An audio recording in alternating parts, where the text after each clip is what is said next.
Mira, claro, yo creo que lo que genera ruido básicamente es que no existan parámetros que tú puedas establecer, que sean públicos y que uno pueda establecer. Porque efectivamente los impuestos territoriales contribuyen en general al desarrollo de las comunidades. En eso estamos completamente claros.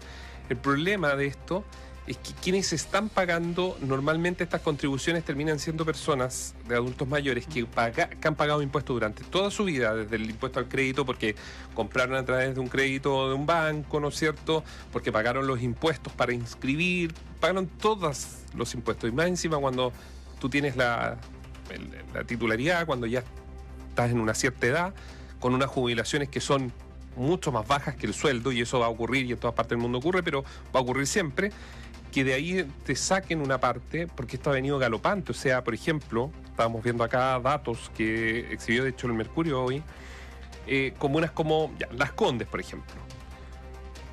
Primer semestre del 2022, una propiedad promedio 1.088.000.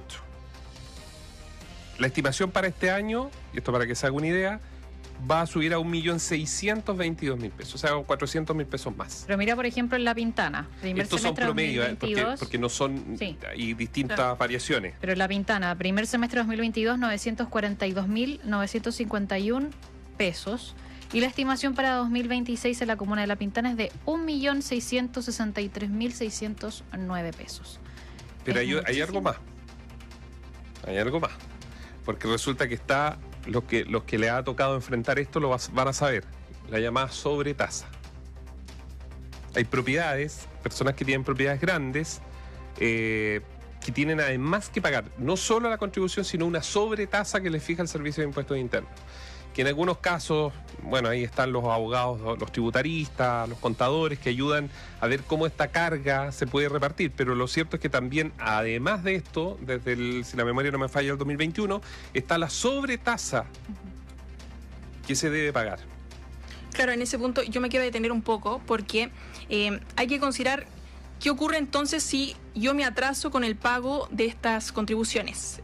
A este punto hay que considerar que hay 4 plazos anualmente, en abril, julio, septiembre y noviembre, pero de acuerdo a estos mismos especialistas con los que conversábamos, es que si el contribuyente no paga las contribuciones o las paga tardíamente, esto en un periodo de gracia de aproximadamente entre 4 a 6 meses, se puede iniciar un proceso judicial con el objeto de embargar estas propiedades, y una vez que se las embargan, las rematan, y con el producto del remate se paga esta deuda. Entonces, ¿qué ocurre con este sector vulnerable, cierto? Con los adultos mayores que, por ejemplo, pueden quedar, en este caso, sin hogar, prácticamente. Es que lo pierden, lo puedes perder.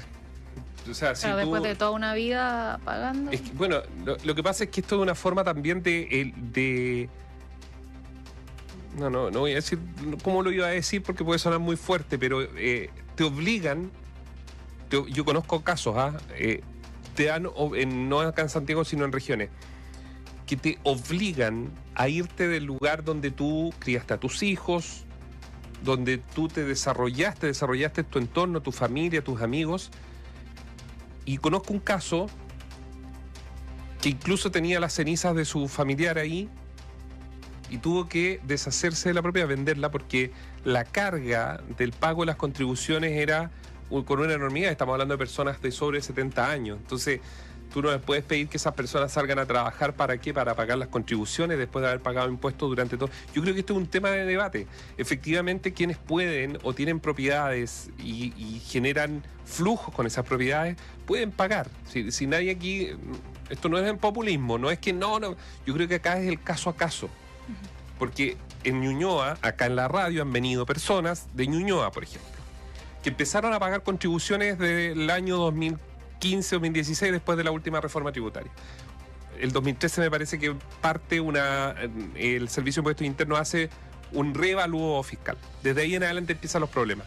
Que fueron profesores que con mucho esfuerzo compraron su vivienda. Llegó el metro, se les instaló un supermercado a media cuadra.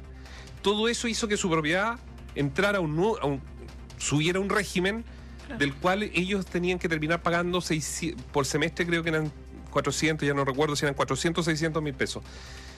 Para alguien que tiene chequeras el vuelto del pan, ¿no es cierto? Pero para alguien que gana una jubilación de 300 o 400 mil pesos mensuales. Claro, al final se aleja totalmente de la realidad de cada uno. Claro, y que esa era todo el esfuerzo de ambos trabajando como docentes, como profesores, que no son bien pagados en nuestro país, compraron esa propiedad. ¿Qué culpa tienen ellos que después se le instaló el metro, se le instalaron supermercados? ¿Y por qué tienen ellos que vender? Y ahí están las inmobiliarias, porque le compro. Que hacen su negocio, no estoy cuestionando.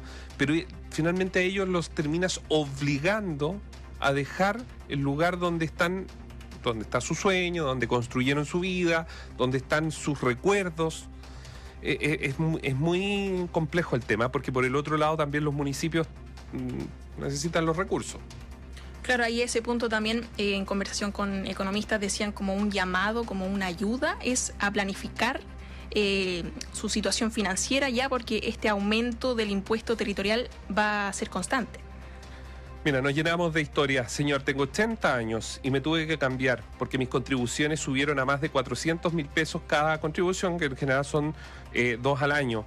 Que llegan historias,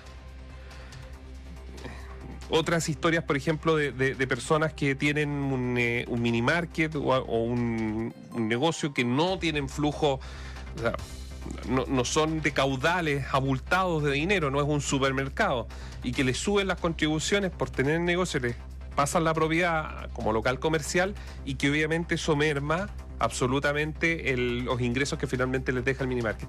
Yo creo que, por eso les digo, es un tema de debate muy técnico también, pero yo creo que hay que ir al uno a uno. O sea, evidentemente las personas jubiladas no van a tener para pagar contribuciones de 300, 400 mil pesos por semestre porque no da. O sea, nadie tiene pensiones tan altas en este país como para tener esa realidad. Muchas gracias. Gracias,